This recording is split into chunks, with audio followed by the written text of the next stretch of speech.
Who's the best mental receiver you've ever been around, Chad? Ooh, a lot of them. Probably Hushmanzada. Hushmanzada. TJ. Yeah, TJ. You and TJ. TJ was brilliant. You and TJ and Carson, man, you had it. I mean, that was it right there, man. It was beautiful. It was beautiful. But that was it. I mean, you had it, and then, Kimo Van Olhoffen, came right in, and that was the end of all of that, man. I mean, what a bummer. I mean, you guys really were. That was our year. Best team you ever were on, right? Would that be, or maybe the Patriot one that you were? I mean, on the roster. That Patriot year, that team was unbelievable. I mean, but it's like that all the time. I was more of a contributor in Cincinnati during that year, where we played phenomenal offensively, and defense was having takeaways galore. Right. But yeah, definitely the Bengals that year. That was our year. Who's the best receiver today? I mean, you've got him. Listen, that's a good one. That's a good one. And the funny thing, I've been studying all of them even before the season started. Your top 10, your top 5 are normally always the same based on production and targets that they get, because they're a huge part of their offense. And right now, to me, I love Devontae Adams. I love Devontae Adams because he's consistent year in and year out, but doesn't get the praise that he should from outside media and pundits that are supposed to know the game extremely well. And there are some other great ones.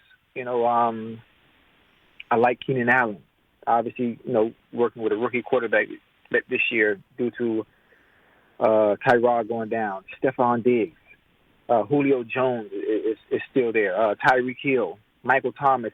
Even with the ankle injury, he's still capable of putting up crazy numbers. Things have been a little funny, with the Saints this year. But, I mean, it's so many I can keep going. And the thing about when we talk about the top receivers that I always like to remind people, the top 5 or the top 10, I feel, are interchangeable. So it's based on who you like, your preference, their style of play, and they can go on any team and be a number 1 receiver, and they will still be productive.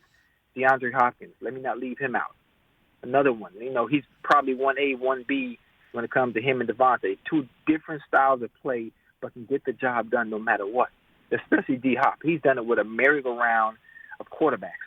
Well, and the crazy thing is, too, with him is you never have to wonder if he's getting his feet down on the sideline or in the back of the end zone. He has an uncanny ability to know where he is. You did leave one out, and I know you would, but because you can't name them all off the top of your head. But what about DK Metcalf? Oh yeah, DK is up there. DK is up there, but I think it's DK's second year, right? Yep. I think a little bit great receiver, but the guys that I'm naming have been doing it 3 and 4 plus years consistently. You know what I mean? Yep. And I think when DK puts together another season, when they know you're coming, when they know you're good, when they know what you can do and what you're capable of doing, and you still do it, you still get it done. And that's what D-Hop has been able to do, and Stephon Diggs and Michael Thomas and these guys that I'm naming. They consistently do it year in and year out when you know what's coming. And DK only in his second promise, and his ceiling is super high. And I'm really happy for him. And I think he's going to be in the ballpark to be mentioned with those guys that I just named in another year. Hey, you watched all the way to the end. Thanks for that. Watch more right here.